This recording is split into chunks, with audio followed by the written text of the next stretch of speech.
बाकी फैसला तो वोटर को करना है।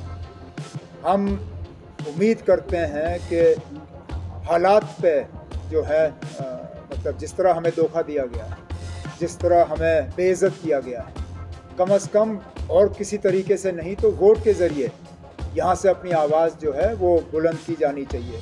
और श्रीनगर के वोटरों को ये एक बहुत बड़ा मौका है कि जो एक पॉलिटिकल वैक्यूम सा कायम हो गया था, खासकर श्रीनगर के इलाकों में, उसको एक पॉलिटिकल एक शेप देने में। तो मैं उम्मीद करूंगा कि भारी तादाद में वोटर जो हैं श्रीनगर के वो आएंगे और 13 मई को अपने वोट का इस्तेमाल करेंगे। कांग्रेस ने जो फ़िलहाल हमसे बात की, उन्होंने सीधा सीधा कहा है कि नेशनल कॉन्फ्रेंस की तीनों उम्मीदवारों को कांग्रेस का जो है पूरा समर्थन मिलेगा, पूरा सपोर्ट मिलेगा। अब कुछ अंदरूनी बातें हैं जो शायद यहाँ पे उनका जिक्र करना इस वक्त पे मुनासिब नहीं होगा, लेकिन एक दो दिनों के अंदर अंदर दिल्ली जाके आपको पूरी तरह से इस चीज़ को क्लियर कर दिया जाएगा कि नेशनल कॉन्फ्रेंस और कांग्रेस जो है वो मिलके इन 5 सीटों पे पांचों उम्मीदवारों की कामयाबी के लिए जो है पूरी मेहनत करेगी। आज आपने देखा होगा हमारे सदर जनाब फारूक अब्दुल्ला साहब इस प्रोग्राम में मौजूद नहीं थे। वो इसलिए कि जम्मू प्रोविंस में कांग्रेस के दोनों उम्मीदवारों के लिए वो हैं कैंपेन कर रहे हैं। कल पटोट में थे, आज कटरा में हैं और मेरे भी इसके बाद प्रोग्राम शुरू हो जाएंगे। और हमारी भरपूर कोशिश होगी कि दोनों जम्मू और उधमपुर सीटों में कांग्रेस के उम्मीदवारों को हम कामयाब करेंगे। और बिल्कुल इसी तरह कांग्रेस ने भी हमें अश्योर किया है कि जहाँ जहाँ कश्मीर की वादी में जितना भी उनका असर रसूख है उसको नेशनल कॉन्फ्रेंस के उम्मीदवारों की कामयाबी के लिए इस्तेमाल किया जाएगा। कल पॉलिटिक्स में डेवलपमेंट ये हो गई कि संजय सिंह को बेल मिल गई, तो आप उसको कैसे देखते हैं? ना, बेल अदालत से मिली, इस पर चर्चा करने की क्या ज़रूरत है? बेल वो तो अदालत ने बार बार कहा है कि bail not jail, bail is the first option, और बेल तो मिलना भी चाहिए। लेकिन बड़ी बात यह है कि अदालत ने जो ऑब्जर्वेशंस उस वक्त दी कि संजय सिंह को बंद रखने के लिए जो सबूत की ज़रूरत है वो सबूत पेश की नहीं गई।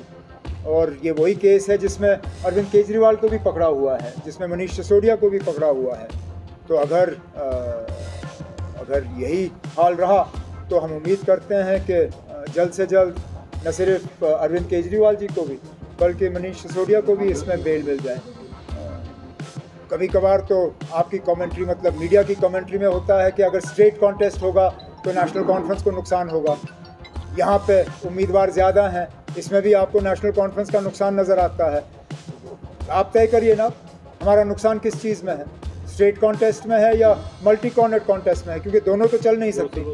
या तो इनके लड़ने से साउथ कश्मीर में हमें मुश्किल होगा, या तो फिर सजाद लोन का अकेला हमारे से मुकाबला करना, उससे हमें परेशानी होगी। दोनों चीज़ें साथ साथ तो चल नहीं सकती।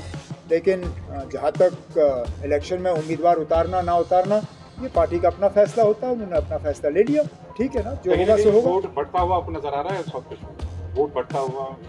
नहीं, सवाल तो आपको ये करना चाहिए कि क्या उनका वोट हमें वैसे मिल भी जाता है या नहीं, क्या उनका वोट हमें ट्रांसफ़र होता है या नहीं।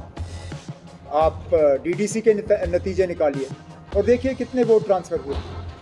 क्या उस वक्त वोट पीडीपी से नेशनल कॉन्फ्रेंस को ट्रांसफ़र हुए या नेशनल कॉन्फ्रेंस से पीडीपी को, या उस वक्त पीसीबी थी, क्या वोट ट्रांसफ़र हुए या नहीं? उसी से आपको जवाब मिल जाएगा। उमर साहब, क्या इंडिया ब्लॉक में आप आउटसाइड जेएनके भी अलायंस के लिए कैंपेन करेंगे? फारूक साहब, मैं कौन होता हूँ ना मुल्क के बाहर कैंपेन, ये रियासत के बाहर कैंपेन करने के? मैं अदना सा वर्कर हूँ नेशनल कॉन्फ्रेंस का। मेरी जिम्मेदारी जो है इन 3 सीटों की है नेशनल कॉन्फ्रेंस के लिए, और उन 2 सीटों पे कांग्रेस की मदद करने की। लद्दाख में भी हालात जिस तरह बन रहे हैं वहाँ पे भी हम कामयाबी की उम्मीद लगाए बैठे हुए हैं। जम्मू कश्मीर लद्दाख से बाहर तो कैंपेन करने का मेरा ना कोई इरादा है, ना मैं कहीं जाऊँगा। फारूक साहब की जहाँ तक बात है मैं उसमें कह नहीं सकता।